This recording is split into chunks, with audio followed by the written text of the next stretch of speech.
Hi friends, good morning. आज अपन बात करेंगे टाइम टेबल से संबंधित, क्योंकि अब आने वाला जो समय है फरवरी मार्च, उसके अंदर लगभग सभी यूनिवर्सिटीज़ या बोर्ड एग्जाम्स का समय है। तो उसको किस प्रकार से अपन अपनी जो तैयारी है उसको बहुत बढ़िया तरीके से, बेहतर तरीके से किस प्रकार से उसको कर सकते हैं, उसके लिए डिपेंड ये करता है कि आप अपने एक निश्चित समय के अनुसार, एक फिक्स टाइम टेबल के अनुसार अगर अपन पढ़ेंगे तो डेफिनेटली अपन को ज़्यादा बेनिफिट होगा। क्योंकि अगर जैसे मान लो अपन इस प्रकार से पढ़ रहे हैं कि अपनी जब भी आँख खुली अपन पढ़ने बैठ गए, जब नींद आई तब अपन सो गए, और अपना कोई फिक्स शेड्यूल नहीं है। अपन किसी दिन 10 घंटे पढ़ लिए, किसी दिन अपने 4 घंटे पढ़ लिए, किसी दिन अपन जोश में आ गए 12 घंटे पढ़ लिए, फिर अपना एक आध दिन बाद में फिर लूज हो गए, फिर 2 घंटे पढ़ लिए। तो इसका अपन को प्रॉपर रूप से, अगर मान लो अपने बढ़िया पढ़ाई हो भी रही है तो भी उसका रिजल्ट अपन को अच्छा नहीं आएगा। तो रिजल्ट अपन को बहुत अच्छा लाने के लिए अपन को बहुत सिस्टमेटिक ढंग से और एक फिक्स टाइम टेबल के अनुसार पढ़ना बहुत ज़्यादा जरूरी है।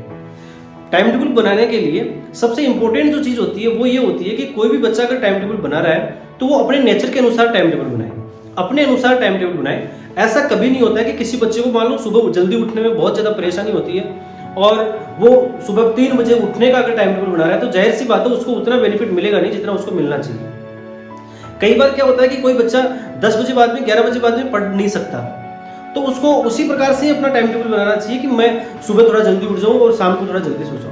तो कहने का मतलब ये हुआ कि ये डिपेंड कभी करता ही नहीं है कि आपको सुबह 3 बजे उठकर बहुत अच्छी पढ़ाई होती है, या रात को 2 बजे तक पढ़ने से आपको बहुत अच्छी पढ़ाई होती है। ये डिपेंड करता ही नहीं है। डिपेंड जो करता है वो ये करता है कि आप जो अपनी पढ़ाई कर रहे हो वो किस कॉन्सेंट्रेट लेवल से आप कर रहे हो। कहने का मतलब ये हुआ कि आप जो भी पढ़ रहे हो, जितना भी पढ़ रहे हो, आप बहुत अच्छे प्रकार से पढ़ रहे हो कि आपका पूरा माइंड उस चीज के लिए प्रिपेयर है, आप कॉन्सेंट्रेट पूरा होकर अगर पढ़ रहे हो तो डेफिनेटली आपको बहुत ज्यादा बेनिफिट मिलेगा। कई बार क्या होता है कि बच्चे इस प्रकार से अपने टाइम टेबल को फिक्स करने की कोशिश करते हैं कि जैसे उसको 1 मिनट का बीच के अंदर गैप नहीं हो। मान लो 5 से 7, 7 से फिर 10, 10 से फिर 12, 12 से फिर 3, 3 से फिर 5। इस प्रकार का जो टाइम टेबल है वो ये मानो कि ये दिए गए टाइम टेबल है, इसको अपन अचीव नहीं कर सकते।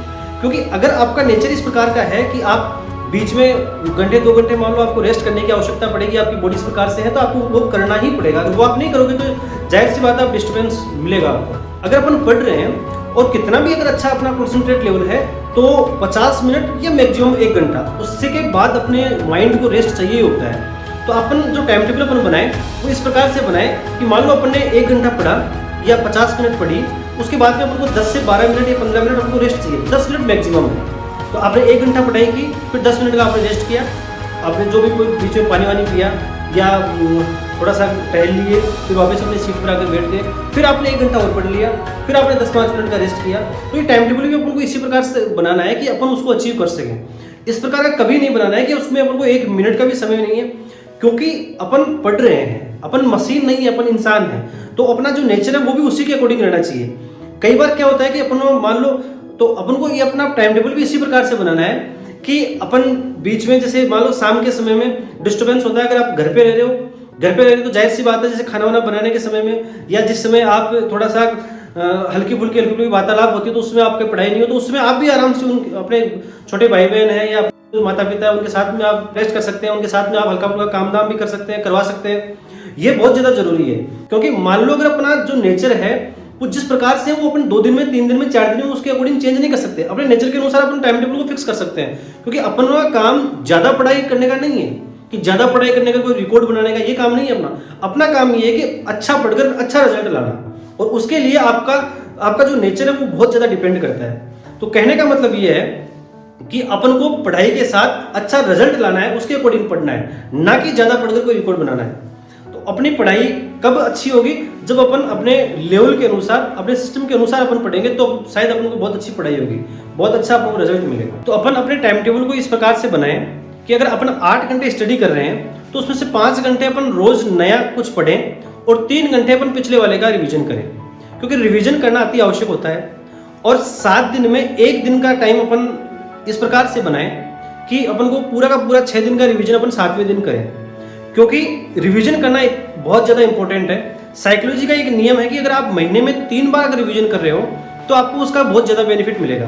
तो इसी के अनुसार अगर आप मान लो पर डे आप रिवीजन कर रहे हो, 7वें दिन फिर रिवीजन कर रहे हो, और महीने में भी आप 2 दिन का थोड़ा रेस्ट रखें, उस 2 दिन पूरे महीने का रिवीजन रखें। 1 महीने में आपका 3 बार रिवीजन होता है। अगर 3 बार रिवीजन किसी टॉपिक का होगा तो आपको बहुत अच्छी तरीके से वो याद हो जाएगा, आपके माइंड में बहुत अच्छी प्रकार से बैठेगा।